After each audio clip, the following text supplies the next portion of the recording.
rigs to start it. Everybody's used to the old single hooks, big heavy rods. Actually, this rod's even too light. You know, back what it was in the day, it was a single, what's the hook now? You know, I can't think of it now. The Virginia style. Size 4, size 5 hook. That's what everybody used, and that likes the standard. You had to use it. Well, obviously times have changed, braid, different rods, you know. And then along came my favorite, the jig. Now, when you take this rod on a Blackfish boat, people look at you like you have 2 heads. Like, what the hell are you going to do with that? You know, it's like a tiny little rod. This is a 4, actually, this might be a 3,000. Yeah, this is a 3,000 size reel with 40-pound braid. This rod right here has a 13-pounder, you know, underneath it already on this little jig. This exact setup right here. What's cool about the jigs is that you can use a much lighter outfit, a much lighter weight. This one happens to be probably a 3/4 or 1. This is a tidal tail. What's crazy about the jig is that most people are like, oh, you need 6 ounces, it's not going to hold bottom, whatever. That's not true. You drop that thing down to the bottom, so it's going to stay a lot better than your regular standard snafu rigs or your regular, you know, single hook rigs.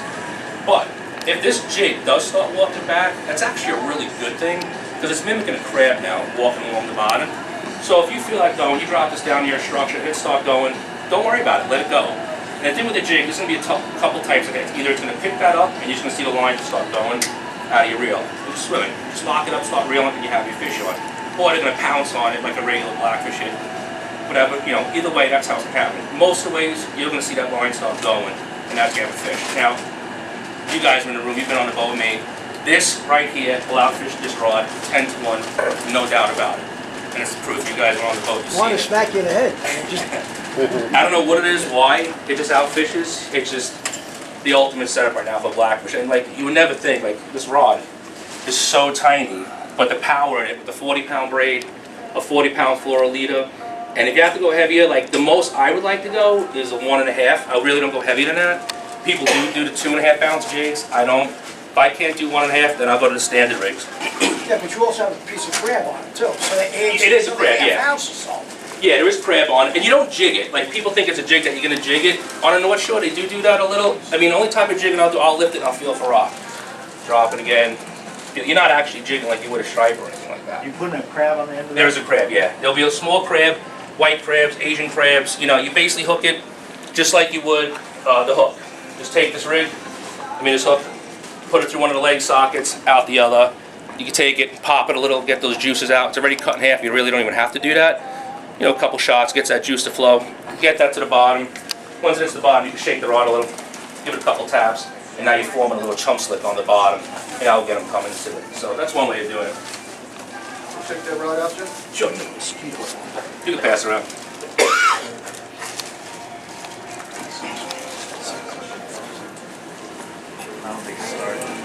Now, if I'm using that and it's just too much current, you know, well, actually, let me go back on that for a second. People think that you only could use that in the bay. Now, what happens in the springtime, the Blackfish, I think the water's about 46 to 48 degrees. The fish move in the bay, and they spawn in the bay, the Blackfish. So that's how the whole jig thing started up on the North Shore. You use that, small Asian crabs, and you just decimate the Blackfish. And then I take in the ocean. I've used that thing as much as 110 feet of water. It's not easy, I will tell you that, but it could be done, depending on the currents. I use that at AB Reef, you know, 60 to 65 feet. The trip that you guys were on, that was the AB Reef. And I believe I was using a 1 ounce that day, a 1 ounce white jig on it. But if you feel that, you know, you just can't do it, then I would go to my standard rod right here. This is my heavy fish rod, which again is very light. This happens to be a Phoenix rod with a dial Lexer, 300? Yeah, 300. This has 50-pound braid in it, I guess with a 50-pound top shot of mono. This is your standard snafu rig, which I'm sure all you've seen. Just one piece of mono. I actually tied these myself. It's one piece of mono. You tie a snell hook on one side, snell hook on the other, do a drop, a loop in the middle, and there's your rig, and that's it. Purpose of this is, you got a whole crab. One goes in one socket. You guys can see this. You're gonna put one in one leg socket, one on the other. Crush up that crab again, drop it down. This is actually really good for your first bait to go down, because get the biggest crab you can find, pop it in there, crush the shit out of it, drop it to the bottom, shake that rod, and now you got them coming. And the thing with blackfishing is, like, you see a lot of people use double anchors. It's really good to do that because you want to build these fish. So once you get the fish under the boat, you don't want to be swinging, losing them. You know, they're not really going to follow you that much, although sometimes they do, but the majority is, once you build those fish, the more you're staying still, the better it's going to be. They know that that bait's coming down and they're hanging out, they're waiting, they're looking up saying, all right, cool, and that bait drops down, you know. So when you sit there and bang the shit out of this rod, you perform that chum slip going, they're there. So as you're coming down, those baits are coming. Another trick you can do, if there's no current or anything like that, no tide, take all the legs, just cut them over the side, drop them down. That's all trickling down. If you have a lot of current, I really wouldn't do that too much because those legs now are all the way down there. So you don't want to take those fish that were here and have them go, hell, there's a free bait here. Right. But what you could do is you take a brown paper bag. Back in the day when we found the fish, you take this little brown bag, weight, take all the particles of crab, throw it in that brown bag, drop it to the bottom with like a 12-ounce sinker, give it a second or two, pop it, now the bait's on your boat. And now you're chumming that way. So that's another way to do it if the current's too much. Sorry, I gotta go to my notes. We can talk about baits. In the springtime, you can use your soft baits. Reason being is that the fish have soft mouths. Cold winters, if you ever notice in springtime, the fish's faces are red. You know, they're very soft. So they prefer those soft baits. Hermit crabs, clams, shrimp actually will work. So that's gonna be a bait in the springtime. Come the winter, the fall, then you go into your harder baits, such as your crabs. And how about fiddler crabs? Fiddler crabs work great. Nothing wrong. Those are great bait. I used to use them a lot. You can't find them much around anymore. I think the reason why is I think they got very expensive and they don't last that long. Right. So I think the bait stores are saying hell with that. And now it's the Asian thing. Everyone wants the Asian. Yeah, because I used to fish off the beach for fiddler for blacks. You see the beach in Mount Sinai. I used to use fiddler crabs. Yeah. They break the big claw off and hook it there. On that little jig, oh, it'd be phenomenal. Yeah. Perfect. That's a great bait actually. But you know what you can do now? You can buy these hoop nets, like let's say yo big, and you do is you tie them up because they're going to be big. They're for like bridge gaffs basically, bridge nets. You know, you're on the bridges down south, you put the fish and you pull them up. So what you do is you buy these nets, maybe they're $50. I don't even know what they cost. Twist it up so now it's a flat level thing. Use some wire ties, keep it tight. Before you go blackfishing, buy 2 of those. Go to any of the areas in the bay. Drop it down with a bunker in it, you get all the bait you want. You load it up, yeah. You just take it, pull it up, dump it, drop back down. You can do that for half an hour and you probably have enough bait for the day. And then you got calico, you got whites, you got muds. Blue claw crabs are really good too. They work excellent. Calicos are excellent. Blue claws work. Everything, any type of crab. We've put them on spider crabs, believe it or not. Really? Yeah, it's a little tough getting the shell off, but yeah, they work. They were good. Let's see. Let's talk about structure. Most people think that you have to be on the structure to catch blackfish. It's not really true. You don't have to be on it. So these fish are swimming around that structure. They're going to be on the structure. I personally hate retying rigs. So I like to get on the structure, read it, and then I'll start. Like I always have 2 anchors, right? So I have my 2 anchors out. I'm the boat right now. I'm sitting. Here's my 2 anchors. So here's the structure. I'm going to start off on the back side here. Now I see nothing on my machine, but you're going to start popping those fish, building those fish with you. Now, does it work all the time? No. Does it work a lot? Yes. You will get fish that way, and you're not going to lose as many rigs. If that bite stops, you can move as much as 10 feet. Just adjust your 2 anchors, pull one in, tighten the other, loosen the other, whatever it may be. A 10-foot adjustment, and you're in a whole new body of fish.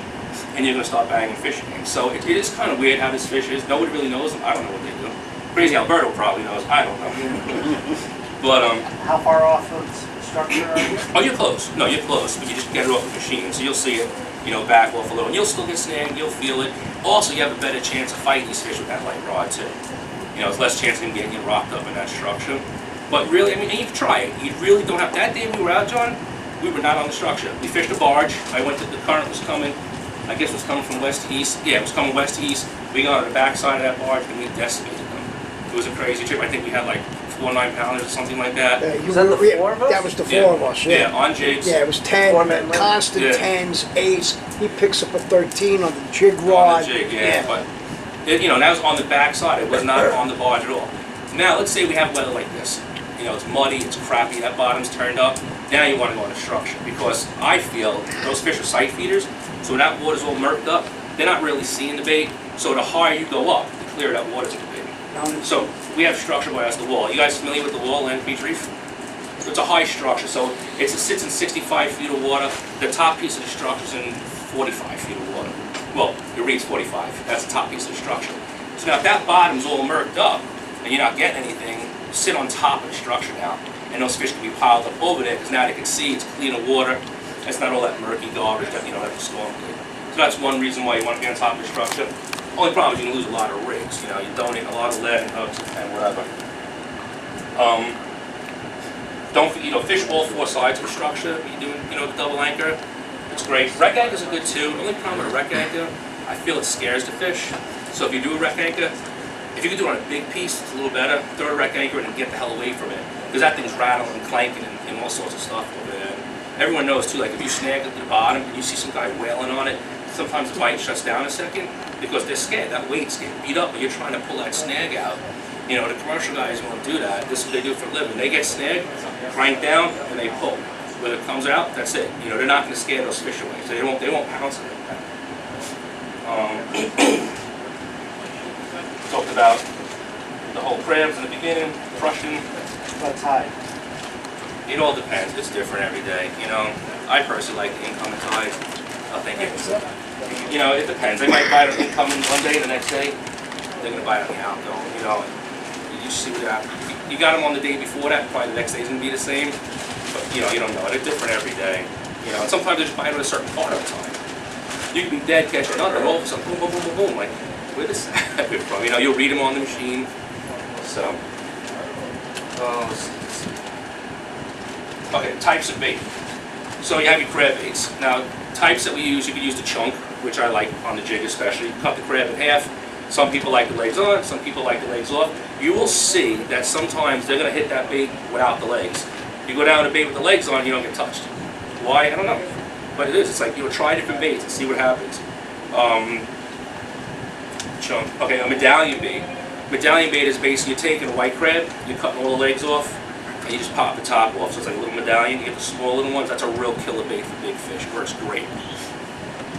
Then there's a popcorn bait. And a popcorn bait is you can actually take a crab, I guess was that called molten, whatever it is. It's like change it, and it's very spongy. So it almost feels like a piece of popcorn. That's another really good bait. It's a one-hit bait. You drop that thing down, you're gonna whaled on, and it's gonna be one hit, and that bait's gone. It's super soft, but it's definitely deadly on the blackfish. And of course, crush the bait. You can take a whole crab, legs, everything, snap through it, throw it on the floor. Oops, step on it, crush the hell out of that bait, drop it down.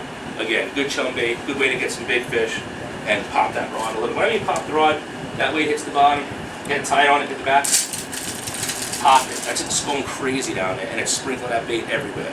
And that's how you start, basically a little chunk. Okay, and like I spoke on before, the weights. You want to keep those weights still. A couple reasons. Number one, you don't want to scare the fish. Number two, the more that weight's moving up and down on that bottom, the more chance you're getting snagged. So if you're on all sorts of concrete stuff, that weight's going up and then going down into another crevice, going up and going down. And you keep moving it, and eventually it's going to find a spot and it's going to get locked up in it, and that's it. And there goes your rig. So the stiller you are, the better you are. Keep that weight as still as possible and get them to come to you. Let's see. Waiting for the right bite. A lot of people, I don't know if you guys do it, every little touch, oh shit. So you want to wait for that right bite, wait for the one. And you know what, those little balls, when they're attacking, they're going to track that blackfish. So they're eating, those blackfish come up and say, hey, what's he doing over there? There's something good going on. And then you can feel, that's the one you want. That's the one you want to cross their eyes and hit it hard and get them. But if you could just resist it, just, let them hit, and sometimes you're going to lose the bait, whatever, put another crab on, wait. Yeah, years ago I used to, like you said, you shouldn't, yeah. You keep missing them. Yeah. Then a friend of mine told me, he's got a fish tank and he had blackfish in it. And he said he used to watch them, they crack the crab with their front teeth. Yeah. That's what you feel. He said wait like 5 seconds after you feel that first, then you'll let them put it down and mouth, and sometimes they'll swim. A real big blackfish, you'll feel the weight go up. Really? All of a sudden you have slack in your mind, like, that's weird, and a big blackfish will swim up. Oh yeah. So that happens a lot. You'll know when you have a real big fish, that's what happens. Also, another big, if you get a big blackfish, they swim out. They'll just start taking drag, running out along the bottom. Oh, okay. That's usually another big fish. What size weight do you use? This rod, I really don't want one more than 4. I could go with a 6. This rod's pretty stout, actually. It's a light rod, but it's got some power to it. 4 ounces on here? Yeah, that's a typical snafu rig. You put a 4. I wouldn't really go more than 6, but I have. But it's a pretty strong rod. and it's light. You're using this thing all day, it's nothing, you know. And some people fish this way. You know, I personally like to fish this way, and I got direct contact. That thing hits, I whale, and I start cranking. It's a done deal. And you really got to get him up quick. That first minute, well, first couple seconds, you know, he's gonna rock you up. Before they go back. Right. Turn his head, try to get him up, and then you can slow it down. Sorry, I gotta keep reading this. Wait for it. Now set the hook like you mean it. You want to crank fast, like I said. Get that fish out of that structure, and then you can enjoy the fight. You know, get him 10 feet off that bottom, and then you know, have fun with it. And Joey, what's your preferred on hooks? You like the I like the openers, you gummies. like Yeah, the gummies? mustaches are good. Any, you know, those little. Okay, here we go. I got some actual old school ones in here. These are the traditional old school Blackfish hooks. You know, those are the old school ones. You guys remember those? Yeah, those are the old school ones. And then now we're all going. So these are gummy 4s. Those are the gummy 4s. Those, I like using those. Owen makes a real strong hook, same style. You know, it's a good hook. There's nothing wrong with those old school hooks though. They're good, they hold up. So you're gonna catch a lot of fish and release a lot of fish. One thing I hate seeing people do is when they grab a fish with a towel. Because what you're doing, when you grab a fish with a towel, you're taking all that slime off, and you're basically hurting the fish. So you got short fish, these things are a really handy little tool, they're a couple dollars. You just take that fish, bring it up, flip it upside down, this is gonna grab the hook. Yeah, I'll show it on this. So let's just pretend there's a fish on here. You're gonna take this, like this, you're gonna flip it upside down like this in one shake, pop, and that fish is gonna come off the hook. And the fish is not harmed. He plops back right into the water, and that's it, it's done. And you're definitely protecting the fish. Yeah, and then Joey goes chasing. Yeah. That's definitely the way. I mean, you could use a net. If you're going to use a net, the rubber nets are the best. And number one, you don't get your weights all tangled up in your hook. So, you know, they're really good, the rubber nets. And also, you just take it, pop the hook, and just dump it over. You're doing less damage to the fish than the mesh nets that most of us use.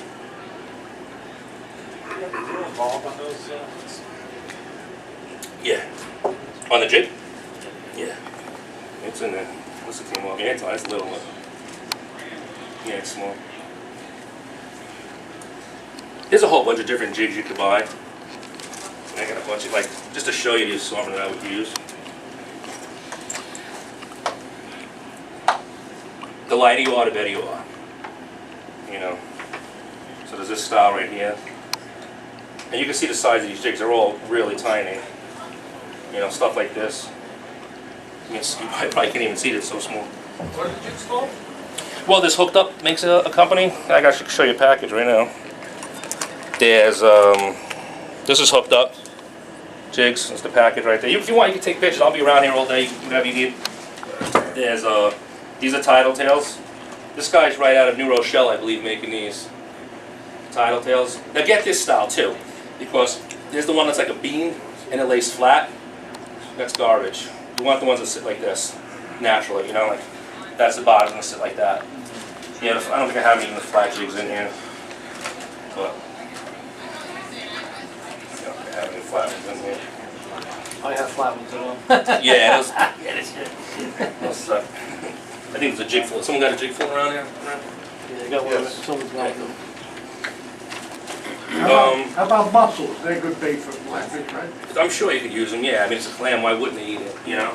I definitely could see Yeah, it. because then the spring they had the soft mouths, right? Yeah, yeah. Any type of clam would work. When you catch a fish too, the ones you're gonna keep, just cut, you know, the membrane in the neck, give it a quick slice, let them bleed out, throw in a bucket of water, leave that fish out, take it, throw in your ice. You wanna do a brine, that's really good. A little salt water, a little ice. You can have better table fare when you get back. When you fillet those things, they're gonna be white as could be. There won't be a speck of blood on your meat. And I mean, I don't like it. I don't like filleting a fish and sitting in a puddle of blood. Yeah. Number one, you don't want to rinse your fillet with fresh water. It destroys your meat. You know, you have a bucket of salt water that you can do. Don't use fresh water. It's just not good. Really? You'll see that the meat will turn white. You'll see it gets white, like flaky looking. Because after I get it filleted from the mate, I bring it home and then wash it off when I get home. Are you gonna eat it right there and then? A few hours later, yeah. That's fine. So if you do that, if you get home, you want to rinse it, take it, pat it with a paper towel, and then get ready to cook it. If you rinse it with fresh water, put it in your refrigerator, watch what the meat looks like the next day. It's gonna be like Chlorine in the water. Is that, I don't know It's what the it is. chlorine. Yeah, because it looks like shit. You know, it really does.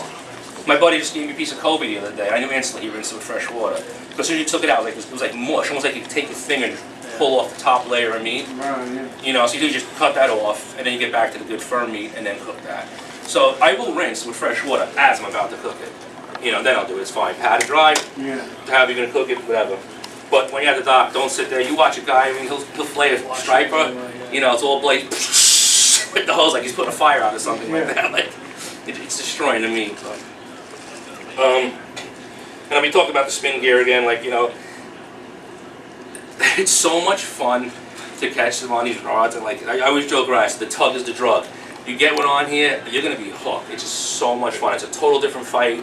It's just these things will dog you. This rod is gonna be bent into the water, and you just hold on. So and then it'll take off, and the reel starts screaming. It's so much fun. It's a new way of fishing, and you will land big fish. Like I told you, this rod already has a 13-pounder already caught. It's got a bunch of 9s, probably a couple 10s, but the biggest so far is 13 on here. And for some reason, like you get a 13 on here, and you'll get a 13 on here. I don't know why. I don't know if it has something to do with the sinker. It's harder to land a 13 on this style jig, on this style setup, you know, standard, than it is on a jig. And I don't know why the fight is like that. It's a totally different fight on the jig. I don't know why. So, that being said, I think that's most of the Blackfish stuff covered. Any questions on Blackfishing? Any difference off the beach instead of the boat? I only did that a couple times, just getting on like the rock jetties and stuff. I would definitely 100% use a jig there. And I would try maybe sand fleas, because that's a natural bait right there. Get a sand flea rake them up, put a sand flea or two on a hook and try that. Crush one, leave one hole. I think that would probably work. You know, it's natural there. Or again, get some calicos. Those are on the beach. Cut them up, use a jig, and throw them on the jetties. You're definitely going to catch fish on the jetties. In the springtime, all those big fish are coming into the bay to spawn. You know, once that water hits like that 46, 48, they're making their way in. And now they're going to make their way out, and they're going to start fishing all the wrecks as soon as it opens. I believe it's the 10th now. I think they moved it a little bit. The 10th, right? Yeah, I think they moved it. Jig color. So you got that dark green before I saw you had the orange and Yeah. chartreuse. He paints those, I guess, to look like a crab. I don't think it matters. You don't think it matters? No, honestly, you want to know what my favorite color is? Naked lead. How much more natural could you look than that? You know, a piece of lead, once it gets a solvent on it, it loses its shine, it's a dull gray. It gets beat up on the rocks. You know, that's probably my favorite. I've used white pearl, like who would think? Worked great. You know, this one's green, this one's nice, you know, looks like a rock. These jigs are made in Florida, this company. Hooked up. I don't know about the whole color thing, honestly. I think it's more for the fishermen than the fish, personally. But, hey, whatever, the guy's making a I think fortune selling the those orange jigs. one's supposed to look like eggs. Is it eggs? Yeah. You know, it's funny, Gamakatsu made orange hooks. So, of course, I bought it. I tried them. They suck. No different. They suck. They suck. Well, nothing. They scare me. It's like, alright. What the hell is I that? caught a Jersey shorefish, that was it. But, Besides some boats and stuff, what about rock piles? Like rock piles are my favorite. I love rock piles. Yeah. Natural rock, like 17 fathoms, all natural rock. You can get like the wall that I talk about a lot. It's a huge piece. It stretches about a mile. It's on Atlantic Beach Reef out at Debs Inlet. It's all, I believe it was a roadway. It might even be the Belt Parkway. And they took all that old roadway and just dumped it there. And it's super sticky, but super productive. You know, there's a lot of life on it. There's a ton of bagals on it. And bagals are a good thing. Bagals and Blackfish are together. So if you're getting bagals, it's very good. But also another thing with big fish, if you catch one, you probably catch them two. You know, I feel they swim together. You know, you get the male and the female together. So if you get one big one, you probably get another one right afterwards. But any other questions on Blackfish? I just want to be clear on the jig. Yeah. I'm a fairly new fisherman, and I asked about the jigs. And Yeah. a lot of people tell me that they're good if the water is shallow. That's not true. That's not true. That's how it started. It started in the bay in the springtime when these fish were spawning. You know, it was very shallow water, North Shore especially. And like I don't know if you're going to begin, I fish these things in over 100 feet of water. Not a common thing to do. I try everything just to see if it works. But in my area that I fish, I go from 40 to 65 with the 2 reef structures by me. I use a jig all the time. And that's pretty deep water. Now you also said that if the tide, if the current's too strong, you go with the. If the jig is walking a little bit, like you got to keep opening the spool, it's going to walk, open the spool again, walk. That's a good thing. Because with that, I'll put the whole crab on, a small little whole crab or a chunk. If you can get the Asian crabs, they're really good. And just it looks like that crab now is walking along the bottom. It's going to get pounced on. So it's not a bad thing if that's walking at all. It's actually really good. I love it when it's walking. No matter what side, it's gonna hit the bottom, correct? Yeah, eventually it's going to hit the bottom, yeah. Oh, yeah. Like a moon tide, it's going to be a little hot. I mean, the moon, you know, Yeah, yeah. is making it quicker. The wall I talk about at my reef, at AV Reef, it runs east to west. So if I have like an outgoing tide running from the west to the east, if I have a west wind with that, it's deadly, because now I anchor on the side of the wall, right? I can cruise that whole wall. So that jig is going to walk back. I love it if it's walking back now, because I'm just walking, and I got a mile of structure, you know? And if I'm on it, like if you're on some heavy structure, walking back can kind of suck, because the jig is going to find a pocket that's going to get snagged, you know? But if you're on some clean bottom or just a little bit, and it's walking, it works really, really good. And people get so like, oh, this sucks, it's walking, I gotta go so heavy. And you don't. Try it, you know, crush it up and do it. So. Yeah, unless you saw it, because we've gone out with Joe a couple of times.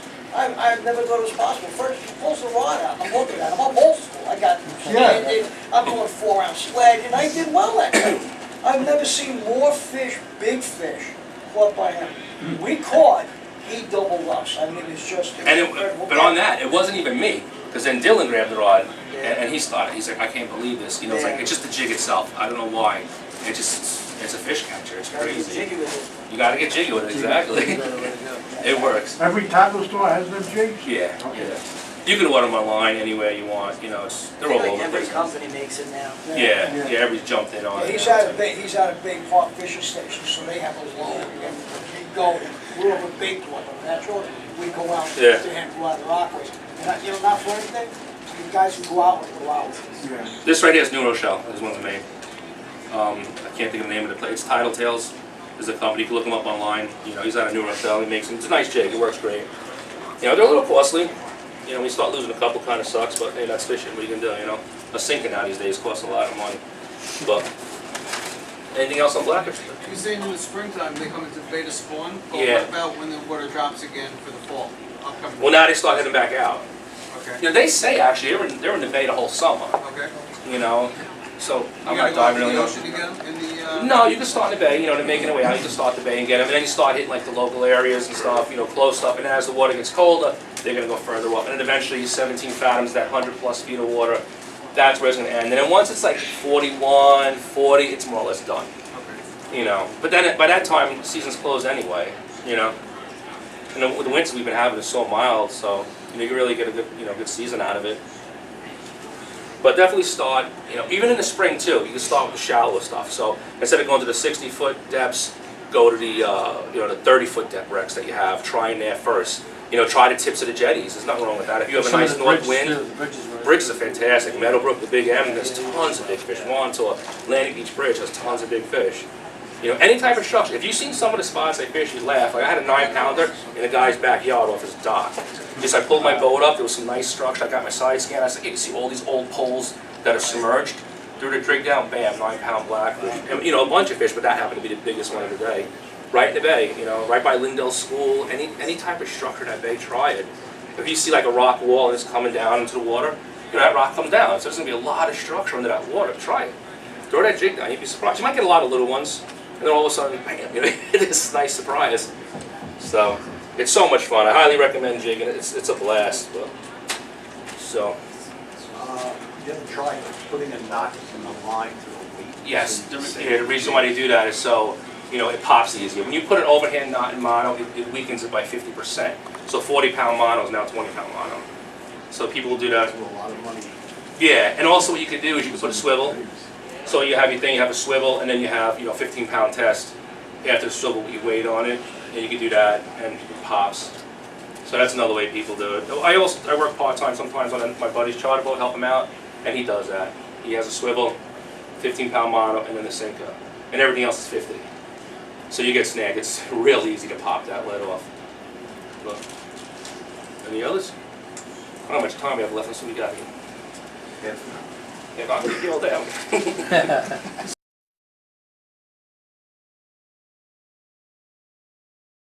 So, you want to talk a little bit about striped bass? Yeah. All right, cool deal. One of my favorite things to do is I like to start off with blackfish, And on the way home, I'll turn it into a striper trip. The reason why I don't do it the other way and do striper first is because you cannot bring stripers in federal waters. They will hammer you. You know, if that Coast Guard comes up on you, you could be surf fishing on the land, and you say, oh, your buddy says, let's go fishing. Oh, let me get my catch, throw it in your boat. And now you take those fish over that 3-mile line, you are screwed. If they get a hold of you, it's major tickets, and it sucks. You know, I know people that got hit, and it's some major fines, and to be clear, you could be innocent about it. You know, when you caught them, you say, I patrolled the beach, now I want to go blackfish, and it doesn't matter, it's possession. The fish is with you, you're screwed. So what I'll do is I'll do the blackfish first, and then come inshore. I've seen him sit out on the 3-mile mark. He's always out there down at DC's waiting, yeah. DC waiting. You know why he's out there now? Hey John, I'm at 70 feet, get out here right now, I'm crushing stripers. You know, it's all over the radio, you don't think they're listening? They're listening, come on, you know.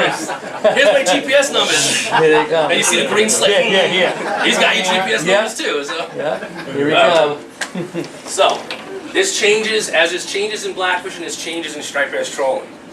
So this is your standard bunker spoon rod, right? But now this would be filled with wire normally. This is braid. So now everybody's switching over to braid to start trolling. Now one of the things I figured out is that when you fill a reel with like 300, 350 yards of stainless wire, it equals about a pound, the weight wise, right? So what I do is, this is 65-pound braid in here. I have a 1-pound trolling weight, which I use. Just go through my little bag here. Just give me 1 second.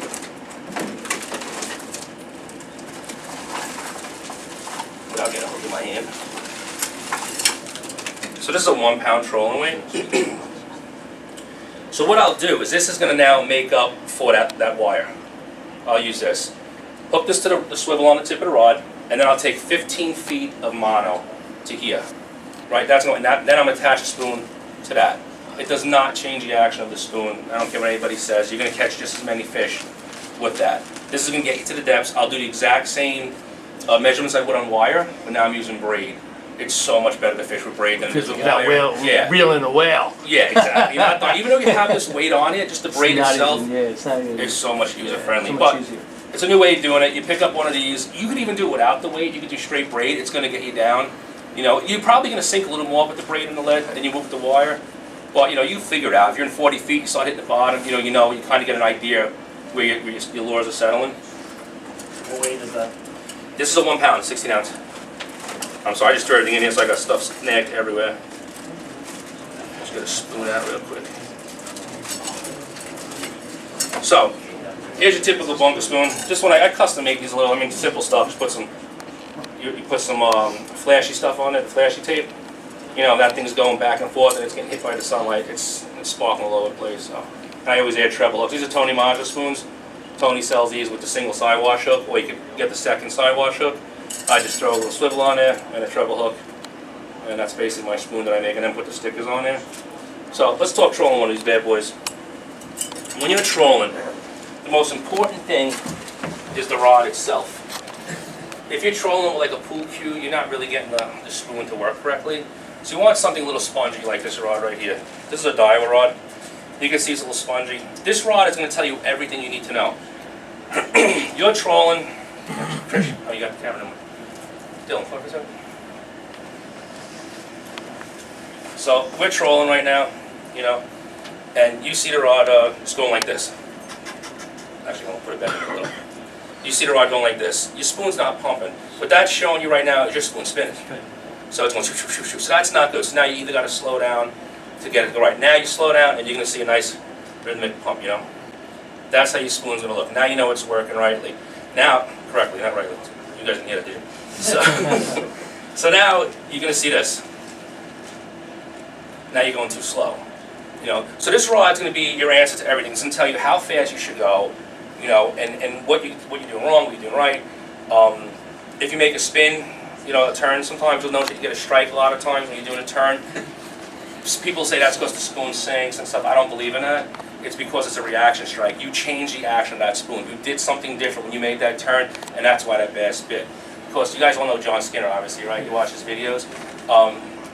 Fish will follow a lure for a while, and all of a sudden, boom, they'll hit it. You can see with the Fluke videos he has, anything. So that striper's probably following your spoon, hanging out, and all of a sudden the spoon did a little something crazy, and boom, he struck it. And that's why you're getting those, I believe, My belief is that that's why you're getting hit on those turns. So basically, you're gonna watch this rod. This rod's gonna tell you everything you need to know when you're trolling. If you're going too fast, too slow. So when you hear someone say, "Oh, how fast are you going?" on the radio, you always hear like, "Hey, buddy, you caught the fish. How fast are you going?" It doesn't matter because you can go with the current, against the current, cross current. You gotta keep changing those throttles. You gotta constantly work your throttle when you're trolling. You know, you're going one way, and all of a sudden now you spin around. Oh, let's go back. You know, we hit a fish there. Let's go back that way. Well, now you're gonna be at a different speed because now either you're going against the current or the wind, or you're going against waves. Waves play a role on your boat. You know, I have a small boat, so when I'm getting smacked with the wave, my boat's slowing down. So let's say we get a fish right now. Hit that man overboard too, just like you would do with fluke fishing. Hit the man overboard and work that little area. You know, those fish can be set up in a certain area. Maybe there's some bait, maybe there's some structure. Who knows? So it's always good to hit the man overboard over there. What I like to do when trolling is I have 2 of these rods out with my bunker spoons. That's good. With the bunker spoons, and then in the middle,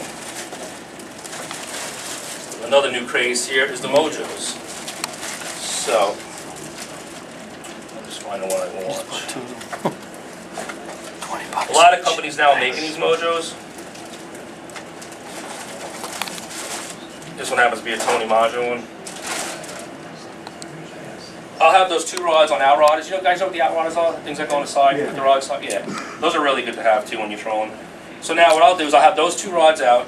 Just lay it over here. Sorry. Run over there? Yeah, it's alright. I don't know. I'll have these 2 rods with bunker spoons going, and then down the middle I'll always throw one of these. This one's a pretty heavy one. I guess it's a 24, maybe a little bit more. I thought that's what tuna is so big. Yeah, no, that's bass candy right Yeah. here, and you will catch really nice bass on this. Yep. I just bought 2, 20 The rock- bucks. Yeah, that one was a Tony Maggio one, yeah. 20 bucks each. Yeah, that's cheap. That's very cheap. You're gonna take this lure right now. You're gonna put it straight down the middle on braid, and you don't need a bouncy rod now. These are my mojo rods. You know, there's line counters on them. So also the line's marked too. So if you know to meter it on the line, the same thing. But they have line counters. This is gonna go right down the center. This is a pretty stout rod. You know, using some of these things that are very, very heavy. Right down the middle of your 2 things. So I have a 3 rod setup. So 2 spoons on the end, and you got your mojo down the middle. This rod always seems to get hit. Now also, a lot of times when you hook a bass with the spoon, it's followers. So you'll start cranking in that spoon, all of a sudden this rod's gonna go off now, because they're following that spoon up and they see this awesome shiny thing swimming around. So it's always good to have that. If you want to do 2 mojos, you can do that as well too. You know, same thing. You do 2 mojos in the outside and then... I'm doing 2 spoons in a 2 mojo, spoons. actually. Yeah, so don't worry about the speed of the mojo, it doesn't matter. This lure's gonna work no matter what. This tail's going crazy.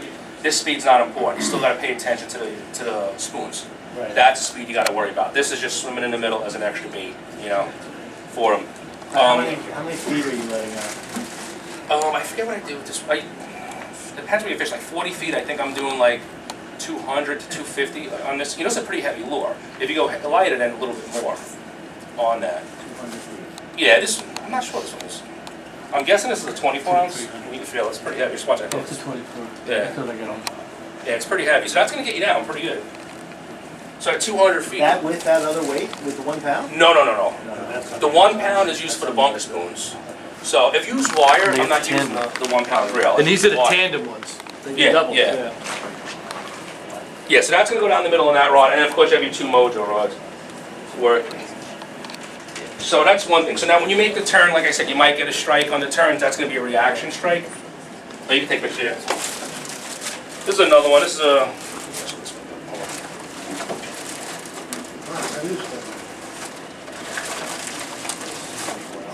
Which is about a pound and a quarter? I think that's a 24 ounce, so whatever, yeah.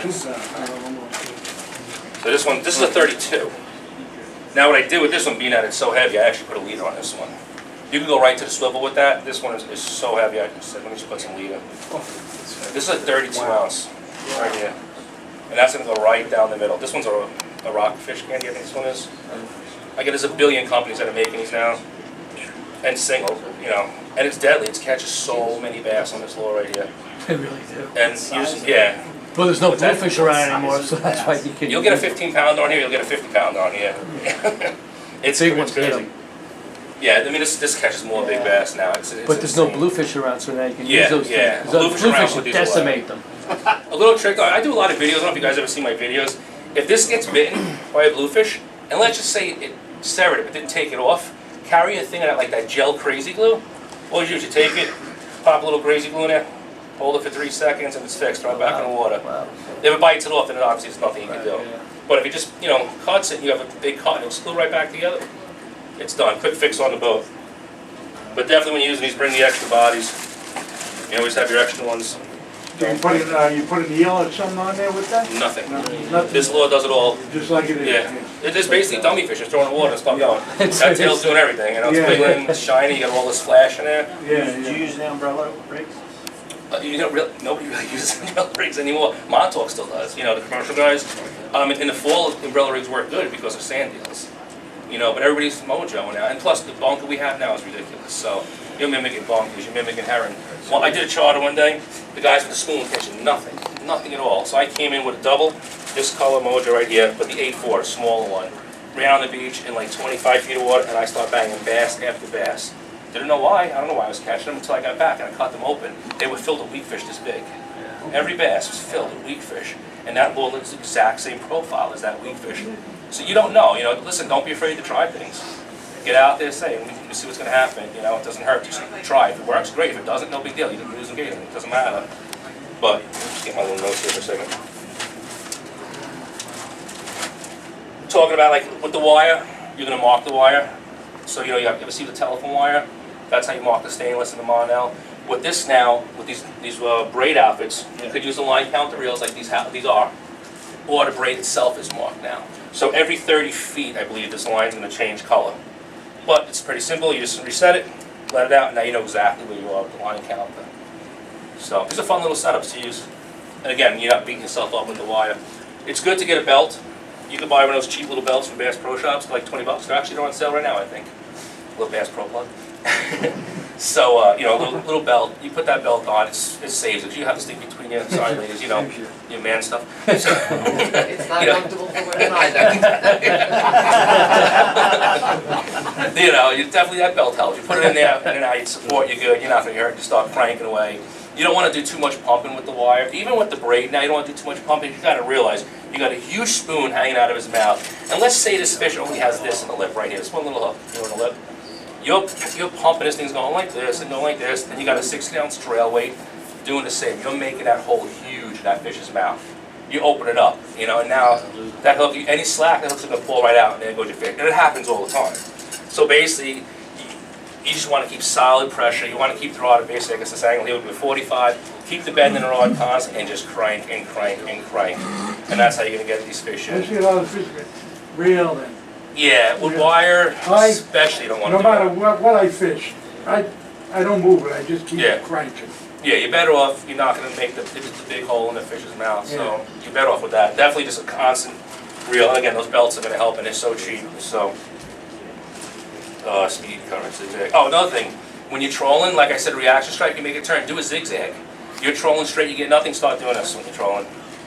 Because every time you change it, you're changing that lure, what it's doing. It's dropping, it's going higher, it's going a crazy pattern, it's going fast, it's going slow. Try that zigzag, because sometimes you will put fish in a boat with that too.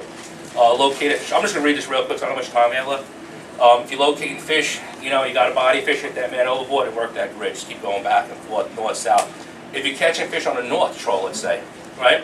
Now you turn around, you go south, you catch nothing. You spin back around, you go north, you get another fish. Don't go south no more. Plain and simple. Go north, catch your fish, pull your lines up, fly back as fast as you can go, drop your lines back in, and troll north again. Don't waste the time. Because that does happen a lot with a bite on a certain troll in a certain direction. For the rods. Water clarity, very important with stripers, especially spoon trolling. Again, if the water's crappy, the spoons aren't going to work as well. You might want to chunk at that point, get some bait in the water, because then they're going by smell. If the water's garbage, I've seen that happen a lot. You're marking the fish, you're just not getting them. They're not hitting the spoons, they're not hitting anything. And it's probably the water clarity, just not seeing that spoon. So it's got to pass right in front of that fish's face to get them. So that's another thing. I use a lot of live eels. Yeah. They love them. Where you fishing out with the live eels? Montauk. Yeah, Montauk has that fishery. We don't really have that. Yeah, Down by me, nighttime we do, but at daytime, we just don't have the structure of the currents, I guess, yeah. that Montauk has. Again, the same thing with the blackfish, the leafy stripers. There's a little tiny membrane, it's soft, just slice that, you're gonna see the blood just pump out. Get that, and then throw it on the ice, and you have such better fillets when you get back. So that's really crucial too. Say that again, I'm sorry? Bleed the bass. Leave the back. Yeah, when you open up the bass's the gills, attached from the gills, that red hairy, stuff, is a membrane skin that goes to the head. If you just one quick slice, you'll see the blood flow out. And will you just put that in the bucket with the? You go put it in a bucket. If you get a big one, just lay it on the deck. It'll bleed all over the place, and just get it with the salt, wash down, throw it in the ice. And I'm telling you, when you get back, fillet it, crystal fillets. It's such a difference. What I talked about before, say you have some bunker on the boat, it's cool just to keep a rod with a chunk on it. Because now you're reeling in, you have followers, you take that chunk, you flip it right out, you're gonna get a fish, they're gonna hit it. Because they're hungry, they're following, you get it right behind you. No, right here, I was telling him. They're hungry, they're following that spoon, they see that fish, they're like compete with that fish and try to get that spoon out of that fish's mouth that you're reeling in. They don't realize it's a lure and that fish is screwed. So, they're gonna follow it. So if you have a chunk ready, it's like a little trick, flip that out. That fish comes up, you see the followers, throw a chunk out there, that rod's gonna go off. So it doesn't hurt just to have it ready to go. You might not use it all day, or you might. If somebody's tandem with like a couple double headers. Yeah, you will, absolutely. They swim in Big fish, schools. yeah. They definitely swim in schools. I've seen it happen. Yeah. No, reeling in quite a a few. spoon, 30, You hit it all. probably around 30 somewhere, it's just swimming after. Yeah, that was on my boat that happened. Yeah, no. Let's see what else we got. Netting again, the same thing I talked about the blackfish. If you're gonna release these fish, you really don't have to net them. You can get a lip grabber. You can take that little tool, grab it, just pop them off, leave them in the water. The more you handle these fish, the more the slime gets destroyed. So if you're gonna keep them, whatever, net them, gaff them, do whatever you gotta do to do it. Safety lines are good. When you're trolling, it's definitely good to have safety lines on your reels. A bunch of companies make them. You can get really expensive ones. You can get cheapos. It's good to have it. There's a lot of pressure when these fish hit, especially with the wire. And a lot of times it's happened where the old school, remember the wooden butts, the old school wire rods? Those would pop. You'd break it at the reel seat. And if you'd have a safety line connected to your 4.0, it was in the water. And all you had left was a piece of wood. That really didn't know too much. So safety lines, again, these are just little things. They're cheap, but you can really save the day with it. So definitely have safety lines on your trolling rods. As I talked about the pumping of the rod. Any questions on trolling? That was just like a real quick one. What size are the reels? These ones, I guess this would be comparison like a 3.0 probably. This is a 50H. I believe it's a 50. Yeah. Die was 50, not like a, This is. yeah, not like a pennant and a You got half. one at 50? This one is a, this is 50, I don't know. Yeah, this is a 50 as well. This is a graphite one. This is the cheaper version of that reel. That's the more expensive one. This is the cheaper version. That's the cheaper version, yeah. A lot of the reels now go into the line count. The Shimano makes them too. It's, I forget, it's Dakota has a line counter on it. So you go with the 65 braid? And They're 65 pound braid, yep. And then what's the mono? It's probably either 60, And how many? just feels like 60 in there. There's probably about maybe 15 feet in here. 15 feet, really? Yeah, 15 feet of mono. Yeah, it's right there, there's the knot. That's just an all bright in there, Use mono, not fluoro. You could use fluoro, it doesn't matter. I don't think it really matters when you're trolling. Yeah, I don't think it matters. Yeah. Do you know how much line to put out when you troll? I never trolled before, Well, if you're hitting bottom and you're down too much, yeah. So you try to get the spoon, try to get an idea. You see it tap the bottom. What people say with mojos, when you troll, say 30 feet of water, let the lure out, let it hit the bottom, thumb the reel. so. Okay. Go for a couple seconds, let it out again, let it hit the bottom, thumb the reel, lock it up. That's your spot. That's how some people do it, But that's not in the deeper water though, and that usually is a pretty good judgment where you're going to be. But what's nice about the line counter reels, once you get the fish in there and you're in the zone, you know exactly where you got to go every time now. If it's out at 125, we're catching them. Keep them at 125. If you're fishing the back of Raritan Bay in the spring, which is a very good spot for mojos, and also with the swimming plugs in the back, that's usually like about 180 feet of braid. With a 8-4 combo mojo, that works really well back there. Another lure too that's really working well. Did you guys the swimming plugs? Definitely gonna break one of these tips before the night's over. I'll show you one other thing real quick. Is there still a mojo playing around those? Right here. Yeah, cool. Thank you so much. These lures are really deadly too now. These you don't need anything. You can use any rod, anything you want. Just pop this in the water, let out 150 feet of line. This lure's gonna do all the work for you. It's gonna dive down to about 30 feet with that lip, and it's gonna do all the work and go. It's another great lure to have on a boat. You know, you're fluke fishing and fluke fishing sucks. You have a couple of these on the boat, just throw these on your rod and start trolling. You need a little bit more of a stout rod because there's a lot of pressure on these lures. Or you can go with the lighter ones. I have something in here. Just give me 1 second.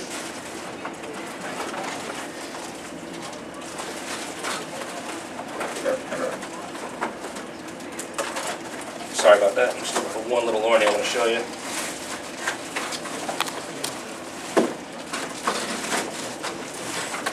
Here it is, okay. This is a lure I made, and it's super, super, super deadly in the back of Raritan Bay in the early spring. So what this is a Rapala. It's a much smaller swimmer. I think this is a 20 or 25-foot swimmer. This lure this spring was so deadly, it was killing everything. I guess it resembles a heron with the purples in it. Yeah, so I've got like one of those. Would I be able to like troll that on like a 20 to 40? This right here? Yeah. Yeah, it depends on how stout the rod is. A 20 to 40 should be no problem. You know, it depends if we have like 30-pound braid in it, 40-pound braid. Yeah, it's fine. Like small, like micro troll. This is fine. You know, the big ones would be a little more pressure, but it still should be fine. But with this lure, I gotta hook this up ready. This lure, and then what I did is I combined it with this. This might be all tangled up. It's not even a diamond, just a Clark spoon. But what's the mess? Anyhow. Well, you can see it's a mess right now. So what you're gonna do here is this is no to your rod. There's your 3-way, right? This is going to your diving plug. This is gonna be like 8 to 6 feet behind the diving plug. These two together right now, it's so deadly, it's crazy. The swimming plug is swimming down, and this thing's whipping all over the place. In the back of Raritan Bay, tie these things up. They work awesome back there, and they crush. It's a simple little Clark spoon. You know, Clark spoon. Simple little spoon like that with a swivel, and then you have your swimming plug. And this combo right here. And again, you don't need the heavy tackle. This is not going to put as much pressure as that other, you know, the other diving plug is going to do. The other diving plug puts pressure. Any other questions on that? How many feet you got line on the Clark spoon? I believe that's either 6 or 8 feet. Yeah. And then another couple feet just for the swimming plug on it. Is that true? Bigger bait, bigger fish? I believe so, especially for fluke. Yeah, 100%. Yeah. I definitely believe that. For stripers, I'm not too sure about that, but for fluke, 100%. Yeah. Absolutely. You can put the biggest, you know, works good. You guys, a lot of mackerel out there right now, those big eye mackerel. Man, you catch those things, fillet them up. There's 4 baits right there, big strips. Oh, yeah. Put a double hook if you have to. Those things are really good for fluke. They're really good for sea bass. You catch the biggest sea bass on those. Yeah. Chunk them up. Sea robin. Sea robin for fluke, huh? Yep. Sand shark works. Nice big piece of sand shark works great. There's nothing like a piece of strip bait. What's that? There's nothing like a piece of strip bait. Yeah, no, it's awesome. It's great. Anything that's fresh is good. You know, bunker, strip up bunker. Bunker's fantastic. Oh, yeah, yeah. And of course, the fluke belly, you know, Yeah. that always works well. Yeah, but you want to eat the fluke, you don't want to, you know? Well, what you do, when you get home and you're filleting your fluke, right, you cut them, those ribbon pieces on the end, they fall apart, they're not edible. Oh, So yeah, you fillet your fluke, now take your knife, cut your ribbons off, Oh, yeah. put those on the side. Now skin your fluke. Now you got all those ribbon baits for the next time you go out. Oh, yeah. So if you say you had 8 keeper fluke and you and your buddies, then you got a whole bunch of bait for the next trip. Yeah. And do the dark side too. You could take a white and black side, put them together to make it look like a fluke. Oh, yeah. And if strip that, and then strip that. Now you have 2 baits twirling, going. You could also, I got something, yeah, I know, I just saw it. You know, also these jig strips work good, you can enhance that too. Oh, yeah. Throw it out just for a little more action, you know, throwing these jig strips. Get the eel tail, which I believe, this is the eel tail, see it's got the little curly thing? That thing's just gonna whip down, so I can add that with some bait, just a little, just anything, just a little more action to get them to hit it. This is that salmon call, I don't know why all of a sudden people went to salmon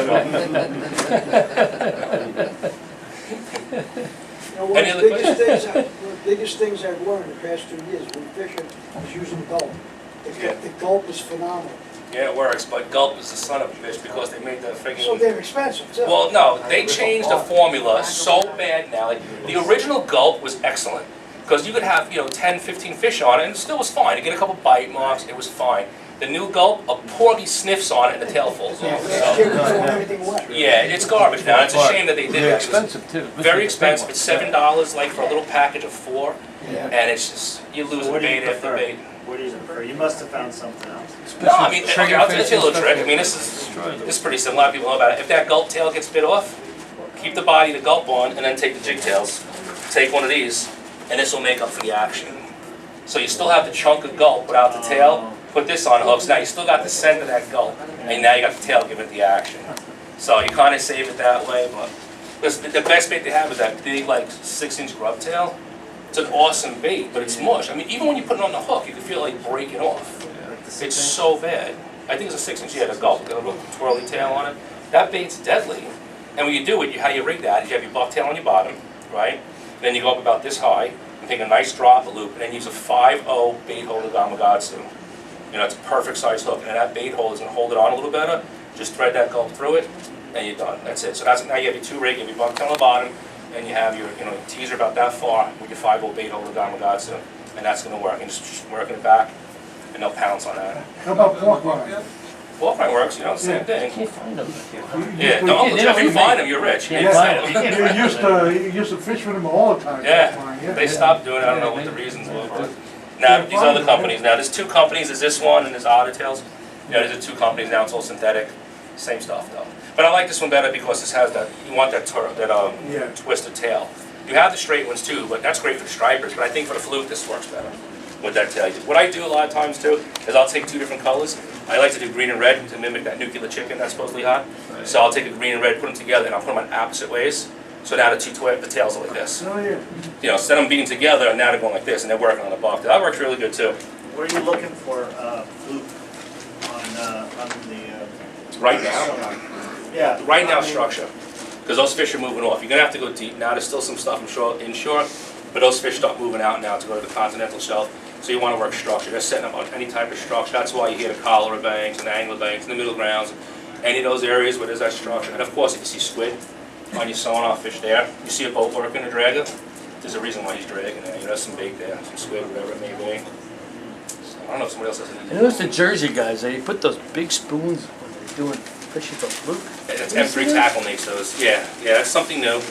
It's like a little herring spoon. Big spoon, yeah, then 2 they got hooks. 2 hooks on the back. Yeah, M3 Tackle makes Yeah. that. Yeah, that's something new. I don't have it. I haven't used it before. Yeah, but- well, no, I don't see many. I think the only one Yeah. has in J&H house. Yeah, M3 Tackle. You Yeah. can look them up online. That's the company Yeah. that makes those. L.I. They're pretty cool, Outdoorsman though. has them. Is that? Said L.I. Outdoorsman has them. Generally, are you between like speed? Generally, I mean, you're not going What, for bass trolling? for trolling. 3-2, start there. 3-2. 3-2, 3-5, you can work from there. But again, the rod's gonna tell you where you should I be. got it. I got Yeah. it. But at least I got an area. Yeah, no, start at like 3-2, and you can see where it's going. Now, certain spoons, what I forgot to touch on, if you're using Tony Majas, use 2 Tony Majas. If you take a TGT in a Tony Maja, 2 different speeds. A TGT spoon requires a faster speed to work properly, whereas a Tony Maja spoon, it's a much less speed. You know, it's probably like a 3 knot will get the Tony Maja spoon to work better. The TGT, you're talking 4. So you're talking a mile difference. You know, and that's huge. So now if you put 2 different spoons out, I'm not saying you're not going to catch fish, one of them is not going to be working right. You know, so you always want to definitely keep the spoons the same. You know, and if you say, hey, the TGT keeps getting hit, then put another TGT on. Well, if the Tony Maja spoon keeps getting hit, put 2 Tonys on. And the reliable ones, they have Reliable's adjustable, great. Yeah, they're great adjustable little spoons. fin on them, yeah. Very good spoon. You know, the Reliable spoon is a copy of the original Lupo spoon. Right. Was the first spoon, basically, that people They're hard use to in find stripers. sometimes, too, now. Yeah, they're very The expensive. guy in too, Kings but- Park has them. Think the Reliable? 24 is cheap. Yeah, I would buy them. I buy them up there all the time. Usually I have to do like 60, so that's Yeah, no, cheap. it's expensive. So, my friend and I are fishing a charter this Friday in the Sound, and it's sea bass, but he said, you know, there might be some blues and stripers in the Sound. Would you have advice on like targeting them like this early in the season? Yeah, why not? I mean, if you're saying he's catching, take some bunker chunks, drop them down. You know, you could be catching your sea bass and just take a dead stick, throw a chunk out there, and leave it out there. All of a sudden, it goes off. You know, nothing wrong with doing that. A lot of times I'll have a separate rod. If, like right now, especially with all the sharks, I'm fluke fishing, I have a shark rod out there. Just take it, throw it out there, pop it out, let it get off the boat, just let it drift. Next thing you know, boom, you have a hammerhead shark on it. You know, it's cool. Now, this There's a early- ton of sharks. This early in the season in the Sound? It depends. I don't really fish the Sound, but they could be there. Why not? You know, you definitely probably get a bluefish if they're around. That's for sure. But it doesn't hurt. You know, just have extra rods. Why not? You know, try it. It can save the day sometimes too. You're not catching nothing, and all of a sudden, you know, you're having fun with that. Well, that's really. Stripers are in the sound. What's that? Stripers are in the sound. There you go. He knows. And bluefish. And the blues. And the water is cooling down now, so they're gonna start moving. I mean, it was hot. By me, it was like 78 degrees, and it was clean. It was so nice. The sharks by me, like just last week before the storm hit, 20 feet of water, all the sharks you wanted. It was so much fun. And now with this hurricane, it's gonna be a while before Yeah, the water's it clean. definitely screwed everything. The fluke season's probably over, Yeah, but you know those things are heading out right now. They're going to the shelf. sure. Now with all the sharks coming in like last year, the whites are coming in. Yeah, there's been a lot of white There have sharks, been, absolutely. A ton of white sharks. We had a lot of hammerheads too, man. Those are great to catch, especially like, they do a lot of charters with kids. I love taking kids out. And took the father out and 3 kids, and he said, I just want sharks, please. I'm like, all right. Went to the collar, not even that far, you know, 8 miles out of Jones Inlet. And we had 2 hammerheads landed, brown Really? sharks, blue sharks, and he was having so much fun. You know, it's cool to see these exotic sharks that normally we don't get around here, so it's pretty cool to get stuff. My buddy had that 58-pound cobia the other day outside my inlet. And that's incredible. Outside of where? Deb's Inlet, 58 pounds. Snagging and dropping. Slaughter bunker school, took the snag, hit it, left it in the water for 3 seconds, and the rod started singing 58-pound cobia. And let me tell you, that They'll fish give you a ate ride. good. It was delicious. And in the video, he was like, yeah, we got a big brown shark on. Big, he had no clue. No clue until he was at the boat and he stumped it. He hit it with the gaff. He's like, holy shit. That's what I said when I seen the Sharks, fish. you catch and release? Yeah, unless it's a mako or a thresher. And mako's got to be so big now. You know, I think it's like 84 inches or something like that. It's a big fish. You know, it's 250 probably. But there's the only sharks I would even think of taking is, you know, a mako or a thresher. And these other sharks, you kill them for no reason. It's not edible. You know, you can smell them until you put a blue shark on the boat. It stinks. And they pee through their skin. It's disgusting. But that's basically it. Any other questions? Thank you. I'll be around the whole day. I'm just hang out here. I'll be at the fishing booth. So you guys have questions, find me, whatever.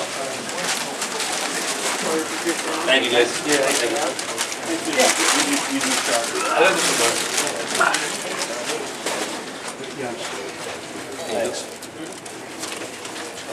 Thank you. Where you at? Oceanside. That's a long way. Yeah. I was telling my friend about you. Now he wants to do a charter with you. Yeah, you can take it. Look at everything.